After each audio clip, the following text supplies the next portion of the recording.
মনের কষ্ট সহ্য করতে পারে নাই বলে ফাঁসিতে ঝুলে গিয়েছে, বিষ খেয়ে ফেলেছে। অপমান সহ্য করতে পারে নাই বলে সে সুসাইড করেছে। আত্মীয় স্বজনের কথা সহ্য করতে পারে নাই বলে সুইসাইড করেছে। পরীক্ষায় ফেল করেছে বলে সুইসাইড করেছে।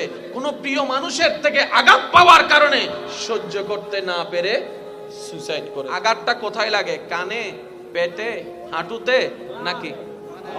কারণ ওই প্রিয় মানুষটা যার থেকে আপনি আশা করছেন তাকে আপনি ব্রেইনে রাখেন নাই, কানে রাখেন নাই, মনে জায়গা দিয়েছেন।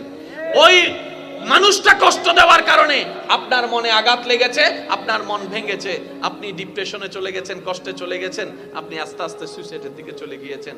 রব বলে যে এইবার বুঝতে পেরেছো কেন আমি তোমাদেরকে বলেছিলাম মনটা আমার নামে দিয়ে দাও?